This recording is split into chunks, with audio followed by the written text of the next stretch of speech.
We're moving on to our final speaker for today, who I am very excited to introduce.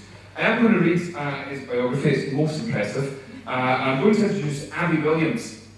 Now, Dr. Abi Williams, to be exact, grew up in Sierra Leone, and after years of studying in Canada on a full scholarship, he received his PhD in International Relations from the Fletcher School of Law and Diplomacy.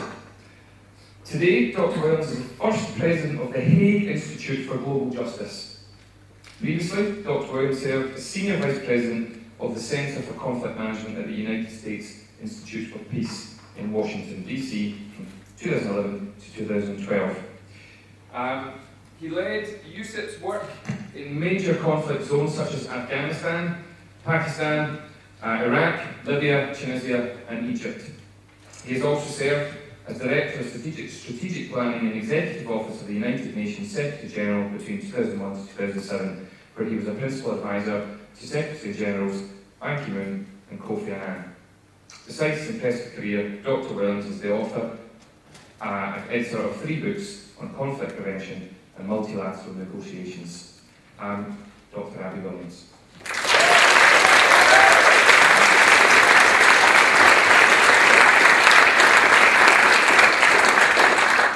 Well, thank you very much for that generous introduction. It is a great pleasure, a great honor for me to be here in St. Andrews and back in Scotland.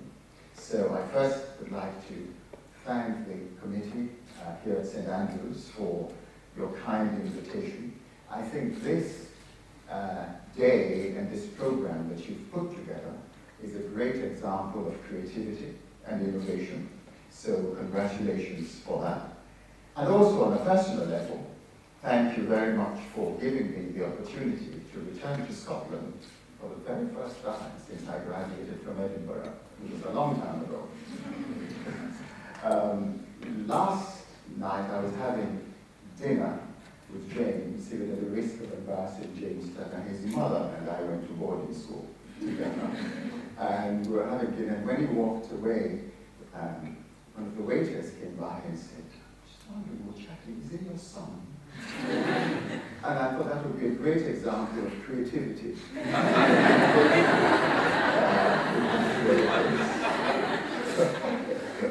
So thank you also, James, for your hand in bringing me to St. Andrews. I would like to reflect on peace building in fragile environments, which in a way is a somewhat different goal from what we have been listening to so far today, but which also requires a great deal of innovation, a great deal of creativity, even play, if you wish. I should also say that it is sometimes felt that creativity, innovation, are really the preserve of entrepreneurs or those in business, those in science, or those involved in creative arts. But I would stress that it is critically important for those who are aspiring to careers in politics, to public policy, or in international affairs. And I've met a number of you here today who I know are studying international relations at St. Andrews. One of in focusing on the Hague approach, which is 6 principles for achieving sustainable peace in post-conflict situations, which I want to focus on today, I will do 3 things. The first, to say something about why creativity was required in this area and the genesis of the project. Then focus on the 6 principles themselves. And then finally touch on my experiences in Macedonia, which was my first peacekeeping operation in the mid-1990s, and on that vital crossroads of the Southern Balkans. And the UN mission in Macedonia was a creative and innovative, and I think successful way of trying to ensure that war, which was then raging in other parts of the former Yugoslavia, did not spread to Macedonia, which had been the crossroads of conflict throughout the centuries. We only have to look around the world to see why the international community needs to do a better job in achieving sustainable peace. If you think about the devastating effects of conflict, we have Syria, which is ongoing. Of course, now we have Ukraine. You can think of the DRC in Africa. Conflicts waged enormous costs in terms of human life, social upheaval, economic dislocation. And even when you have peace agreements which have been agreed to by parties, conflicts can still continue. It was against this background that we felt that the very first principle of the Hague approach is conflict prevention. And conflict prevention is critical. It is vital for moral reasons. What is more important than trying to prevent the loss of human life? It also makes sense in economic terms. It is a lot cheaper to prevent a conflict than trying to rebuild, to intervene, to rebuild after conflict has occurred. I mentioned Macedonia, which I'll come to a little later. That successful mission in Macedonia cost us about $50 million a year.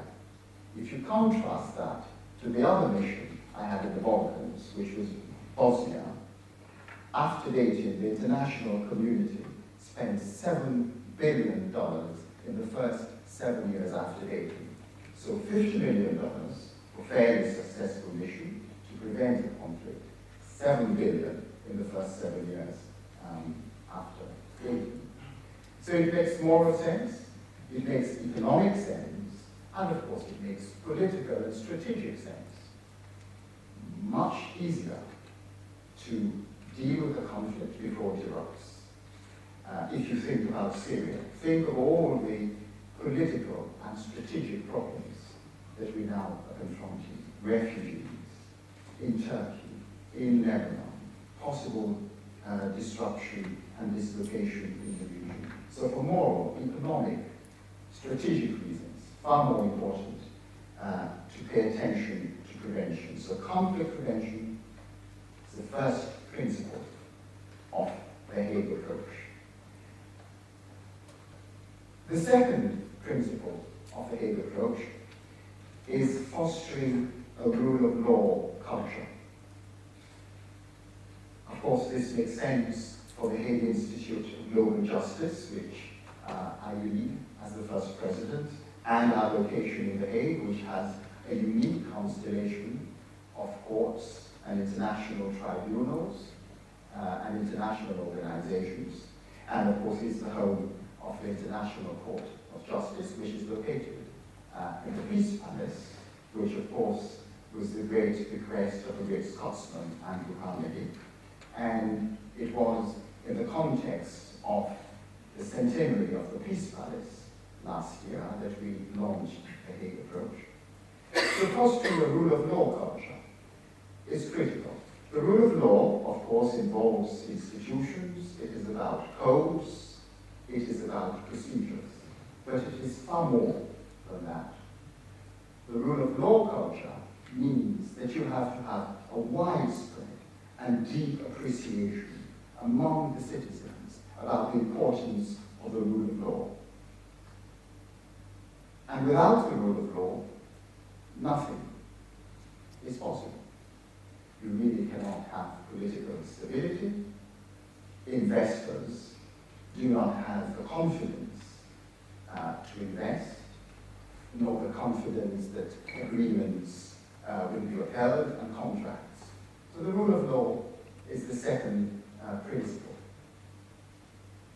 We know that many of the conflicts now that we face in the world are generated by networks And therefore, our response was also be network-driven, which underlines the third principle, which is that we have to have a network response in addressing post-conflict situations. So gone are the days when you have this presumed hierarchy of interveners and beneficiaries. Networks underline the importance of the coalition of the relevant, the non-hierarchical, flexible. And networks can also use technology, modern technology, some of which we've seen on display here today, to bring about sustainable peace in these situations. The fourth principle, of course, is engaging the private sector. Of course, this is quite contentious, because the private sector, of course, as we know, can sometimes engage in unethical practices. And they're not always the most constructive players in post-conflict situations, but they have enormous capacity in terms of experience, in terms of resources, which can be harnessed if you're trying to rebuild societies. And just as it is critical to have political will, particularly for prevention, and to generate it, so it is critically important to have business will if you're going to have sustainable peace in post-conflict situations. The fourth principle, we have strategic communication. Strategic communication emphasizes the importance of a two-way communication between those who are going to societies to help, and those, of course, who are going to be helped. It has to be a two-way street. Without a two-way street, communicating with those in the societies that you're trying to help, you are not really going to succeed at all. I was never good at maths. That was a fifth, and you were counting. And that was never. So strategic communication. So we have conflict prevention, critical. We have the rule of law, absolutely vital. We have the network response, which is also critical. We have the importance of the private sector, and then we have strategic communication. And finally, I think the most important principle is the responsibility to learn, which is appropriate since we're here in the university. Because oftentimes, particularly in the rule of law area, you have external interveners and those who are willing to help, who bring to these societies their own understandings of their own culture, their own background, their own legal traditions, and do not learn about the societies, the customs, and the traditions. How do you reconcile customary law with more formal systems? It's a great challenge in Afghanistan, for example. How do you reconcile informal and formal systems? So the responsibility to learn is vital. And the Hague approach, these 6 principles, we offered as a practical way to help policymakers to come up with better programs in terms of helping societies make the difficult transition from war to peace. Now let me turn to Macedonia briefly. That was a clear case of an innovative and creative response. First, let me say, peacekeeping. And I spent 7 years in 3 peacekeeping missions. Peacekeeping, if you look at the UN Charter, it's a wonderful little text. When I was at the UN, it would have been in my pocket. I don't carry it now, but I commend it to you. It's a nice blue book. It's wonderful. It will give you goosebumps. It has swearing prose. But if you read all those articles in the UN Charter, you'll never find the word peacekeeping. Even though, for most people, when they think about the UN, certainly in the area of peace and security, the first thing that comes to mind, the first image, are those lieutenants going to difficult areas of the world. Well, peacekeeping came about through a creative response by Dag Hammarskjöld, the second UN Secretary General, and Ralph Bunche. Because the system which had been set up at the end of the Second World War, the collective security system, was paralyzed. So the UN couldn't act, because you were sure going to have a veto by either the United States or the Soviet Union. And so it divides something called peacekeeping, chapter 6.5, between Pacific settlement and enforcement action, as a way to help deal with situations which of peace and security. But before Macedonia, peacekeepers had never been deployed before a conflict. They were always deployed after the bloodletting had occurred.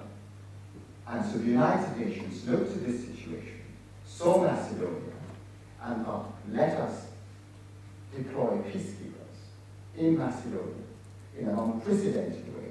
And that mission helped to protect Macedonia from the war in Bosnia, coming into Macedonia, and also to help it deal with its difficult relations between the ethnic Albanians in Macedonia, minority, and the ethnic Macedonians, who have lived side by side for centuries, and oftentimes in mutual incomprehension.